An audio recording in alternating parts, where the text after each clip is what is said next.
Hi, my name is Meghna and this is a super quiller.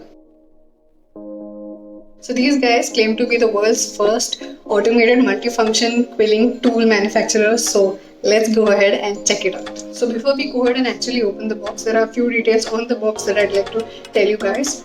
One, it's made in India. Two, it can be used by kids who are 7+ years. Third thing is you will need to have two AA batteries which are not included in the box. And the last point being that this tool basically comes with two main attachments. So let's go ahead and check what's inside the box. Obviously there's the tool. I know this is too pink, but yeah, the other color option is blue. This is a protective cap and this is the other attachment. Along with the tool and its attachments, there are two pamphlets. So this one's basically a starter pack and this one is a guide to actually start quilling. The best part about the box, it comes with the strips. Alright, so I'm going to go ahead and start using these attachments and checking how it works. So I'm going to be working with 3mm strips, 5mm strips and 7mm strips. So as I told you guys earlier, this tool can hold up to 10mm strips, but unfortunately I don't have them with me right now. So if there's anyone who has gone ahead and used this tool for a 10mm strip, please do let me know your feedback in comments. So to get this tool to work, you're going to need two AA batteries which basically go here, and to open this bit you're going to need a screwdriver.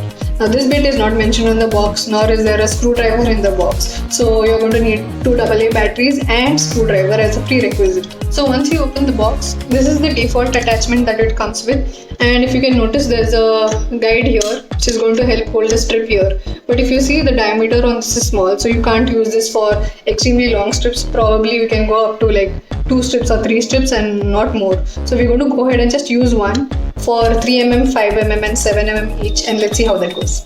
So this is a 3mm strip. This strip is not basically included in the box. The box contains 5mm strips, and this one is from the same company which has a sticky back. So I'm just going to go ahead and use this. So basically, as you can see, this is the slot here. So all you have to do is place the strip in the slot and hit this button. So as you can see, this is what has happened.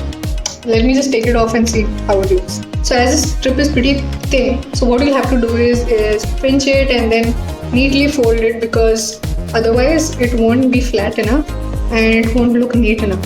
So you will have to just press it a little manually and fix that end. So yeah, that's how it ends up looking. This is a tight coil that I've made with the 3mm strip. Now I'm going to just go ahead and repeat the process with the 5mm strip and 7mm strip, and let's compare and see what's the difference. So I've gone ahead and quilled the 5mm strip and the 7mm strip. So if you notice that the hole in the center on the 7mm is slightly more compared to the 5mm strip.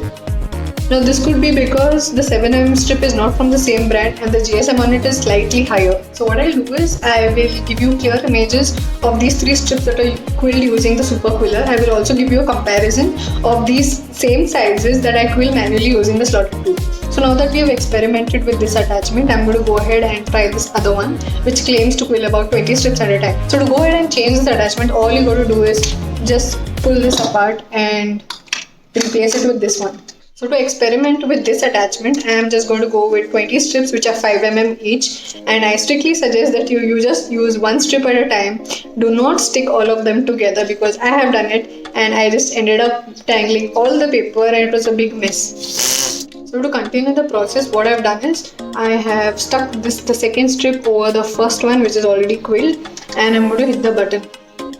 This is what it looks like. It's pretty neat now, but honestly the speed is a little hard to control and you will have to be extra careful while doing it, and it's definitely going to be time consuming. So what I'm going to do is I am going to go ahead and quill the rest of the strips in the same fashion. There are about 18 more to go, and let me show you what it looks like. So this is what it looks like 20 strips later, and I think there's some space so you can use like maybe one more strip. It was definitely time consuming, and if I had to be using a slotted quilling tool and if I had all the strips pasted together, I think that process would have been slightly more faster than this. Okay, coming to the conclusion, overall this is a really good tool. This one is my favorite attachment because it has the guide and the strips don't tend to get entangled, which actually happens with the other attachment. So that's really good. I just like this attachment the most. Second thing is this tool is really cool and kids are going to love it. I think it's a really good way to get your kids engaged in craft and some fun activities. Most important, this tool is a good starter pack for kids and adults who want to like experiment with quilling and they're starting off for the first time.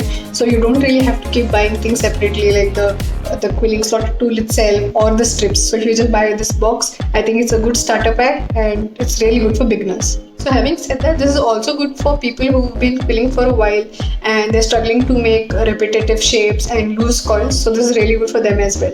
Now coming to the cons, the first one being you need to have two AA batteries and a screwdriver which do not come in the box. You need to buy them separately. So that's a drawback. The second thing that I am not really happy about is this button. So this is a button that is used to turn on the machine and turn it off. But it is so sensitive that if you keep it elsewhere and if you place something on it, it's just going to turn on by itself and the battery is going to drain out. The third point being when you're making extremely large coils like the one that I showed you earlier with 20 strips, it's definitely more time consuming compared to the conventional way of quilling. When you use a slotted tool, it's going to be faster. Okay, the last point being I'm not really sure how long the battery is going to last. Right now I've just used it about a few times, so maybe a little later I'm going to just update you guys on how it does on the battery part of it. So that's it guys, this is my review on the Super Quiller. If you think there's any point that I haven't covered in this video and if you have more doubts, please feel free to comment or direct message me and I'll be more than happy to help you out.